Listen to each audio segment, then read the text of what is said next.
Hello and welcome everyone to the third game of the day, being casted here by GLiTCHStarCraft, spawning in the top right position of Whirlwind LE as the Blue Zerg. We have EGSuppy. His opponent today spawning in the bottom left position of Whirlwind as the Red Terran. We have ANALADMIRAL.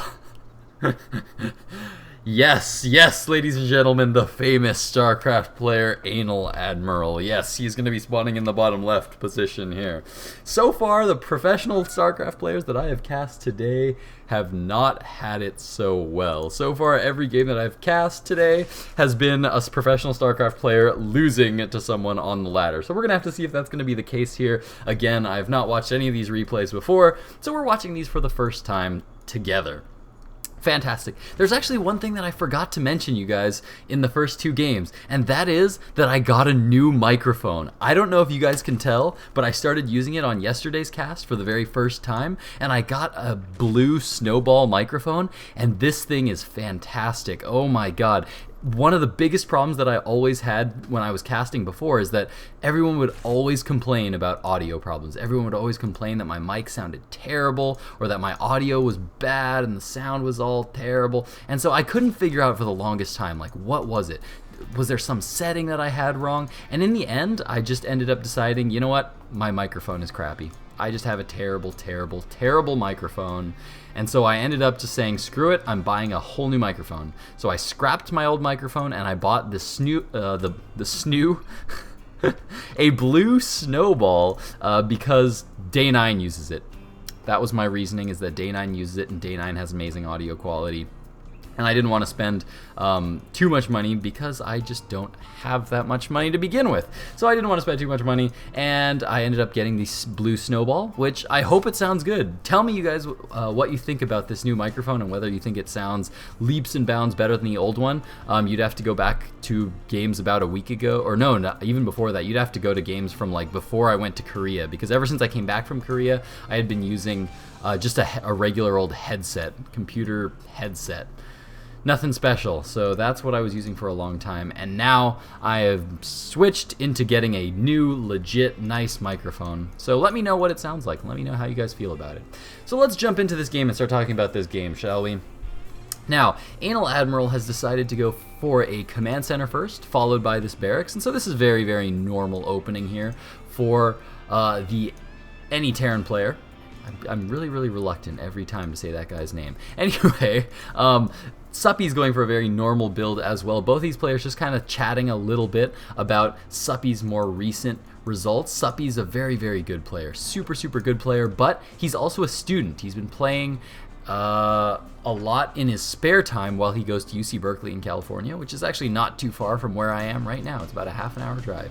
Not too far away at all, but he's been playing in his spare time and still being able to keep up a career, a kind of on-the-side career playing StarCraft, and he's very good. His stream is very entertaining. If ever you get a chance to catch his stream, watch his stream. It is so good. Such a good stream.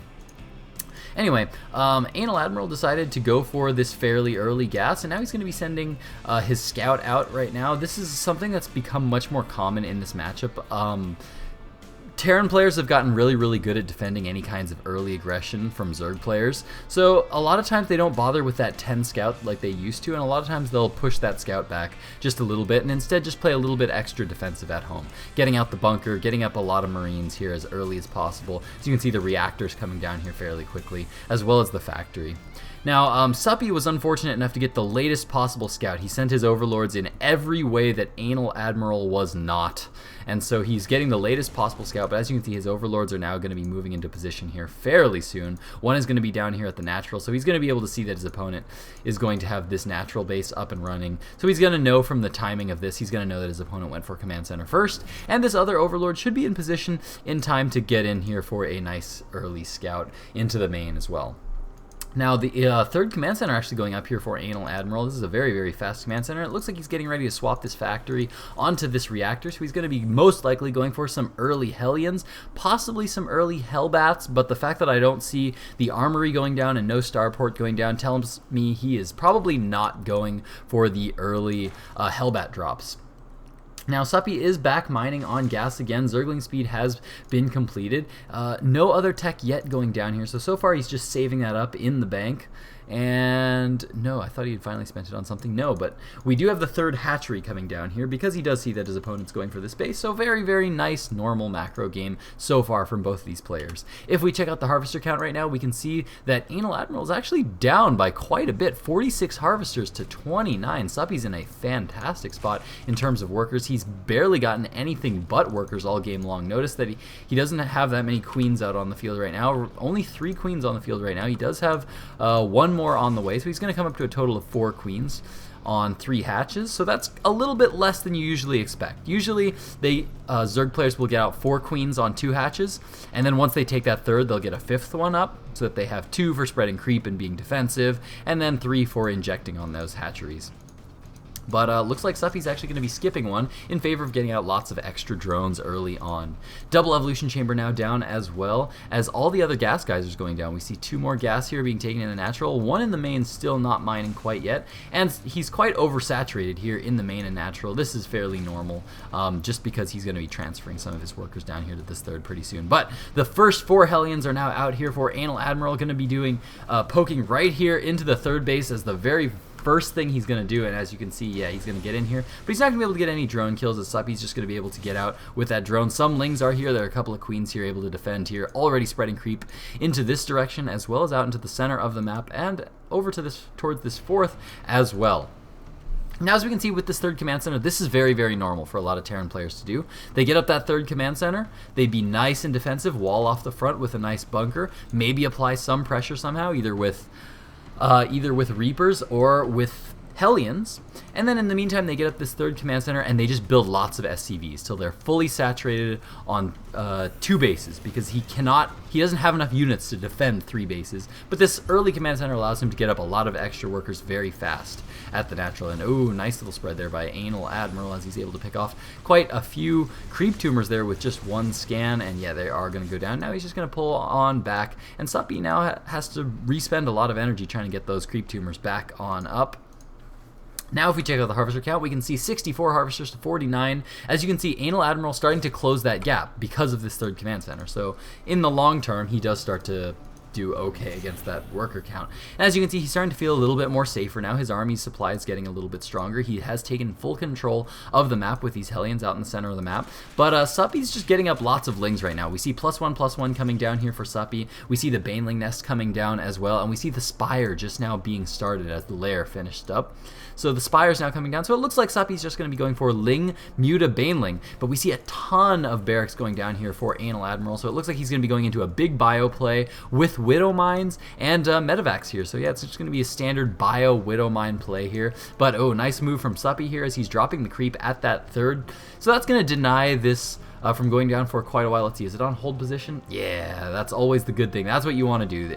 Generally, once this Overlord is spotted, it's going to die anyway. It's going to go down, but if it starts moving, it'll stop spreading creep. If it's holding position, it will stay here until it dies, dropping creep for as long as possible, which we're going to see here very soon. Now, EGSuppy does see this, so he's moving across the map here, but oh, nice little pullback there. Actually only lost a few lings, probably should have lost a lot more than that to those, but now it looks like he's going to try to deny this base for as long as he can. Nice surround there, nice. Very well done there by Suppy. He saw the Widow Mines there and then went back for a surround so that he had to hold those Marines in place so that those Marines would take damage from the Widow Mines, and Suppy now looking to be very aggressive here as he's got a lot of lings running around on the map, going to try to deny this third, and as you can see, he denied it for a very, very long time. This Overlord just now going down, and now, even now, this command center still cannot go down as this creep has to recede all the way back home.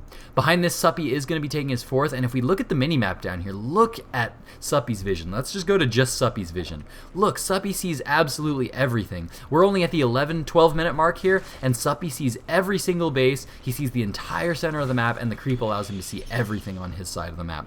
Beautiful, beautiful Overlord spread here by Suppy. And now we do see that the first Mutalisks are going to be out on the field here, going to start to move across the map here.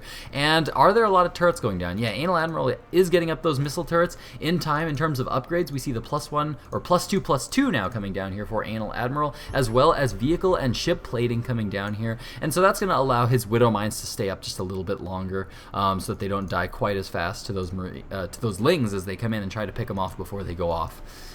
And in the meantime, we do see the infestation pit just now being started here by Suppy. Most likely, you're just going to be seeing that again to go up to Hive Tech. Although it's not, I have seen Suppy go for infestors as well, so I wouldn't be terribly surprised to also see him go for fairly early infestors. So we're gonna have to see if that's what he chooses to do. Now, Suppy trying to be a little bit aggressive with these mutas, absolutely necessary that he keeps this overseer with these mutas. This is so necessary these days, as it's going to be really common for Terran players to defend with their Widow Mines, which actually ANALADMIRAL is choosing not to do right now. Right now he's spreading out his Widow Mines a little bit in the front, guarding the ramp with them as well, just trying to be defensive while he gets this 3-base economy up and running. In the meantime, Suppy going to be poking in here, trying to do some damage, sees that there's a whole lot of missile turrets that have now gone down for ANALADMIRAL, and he's now just continuing to produce more units. As we can see, 2+2/+2 is going to be finishing up here, so it might actually be going for a 2-2 timing here as he moves out, traps all those Hellions, and now he's got his 2-2. Zerg Flyer attacks is also about to be done as well, so this is going to be a nice little timing here for Suppy if he decides to go for this attack. But actually, ANALADMIRAL deciding to move out right now, and needs to be a little bit careful at the army supply right now for Suppy. It's pretty big, 180 supply to 153. This is a very good spot for Suppy to be in. 5th base just now being started here as well for Suppy. Not a whole lot of defenses. I'm actually surprised that Suppy has not thrown up any static defenses, but the reason that he can do this safely is just because he has so much vision on the map. Again, let's take a look at Suppy's vision here as he sees absolutely everything. Any medevacs that move out from his opponent's base, he's going to see along the sides of the map, and anything that comes through the center of the map, he's going to see right away. So he's not at all worried about drops right now, so he doesn't have to spend the extra resources. This is what we call spending out-of-game resources to cover in-game resources, right? Instead of spending resources on getting up all these defenses and things everywhere, let's do something with our out-of-game resources. Let's use our APM and our mines a little bit to spread out those overlords and go to that little bit of extra effort just so that we have the extra vision. Now we don't need it. Oh, but there's a big little counterattack here. A big little counterattack going down here. There's a bunch of Lings and Banelings here moving into the 3rd base, and it looks like he's going to be able to move in with a whole lot of Banelings, and he's going to get a lot of worker kills there. So many workers going down here once he saw the army of ANALADMIRAL moving out there. Beautiful move there by Suppy. Tons of workers killed, 24 workers killed there, and now Suppy's got a big army that he is now sitting back on.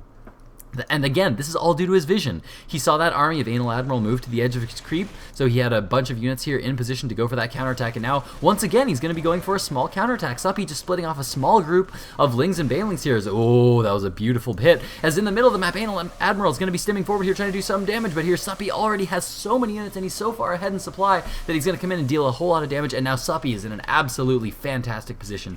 He is now sitting at 83 workers to the 48 of his opponent here, and now he's just going to be moving forward here very strongly. Got a couple of Overseers. Those Overseers do have speed there so that they're able to keep up with the army, sending some Lings to start to attack the natural, while the rest of them are moving in to start to take out the 3rd and make sure that that there's no mining going on at this 3rd here. And Suppy, in the meantime, continuing to just macro up behind this. Notice the Ultralisk Cavern did go down. +3/+3's on the way. We see Ultralisks coming out right now, as well as a ton more Lings. +3 the chitinous plating, as well as the adrenal glands all coming down as well. And now Suppy is just going for the kill here as he is taking out that 3rd base. And now, most likely, once those Ultralisks get here, he's just going to go for the kill because he is in such a good spot.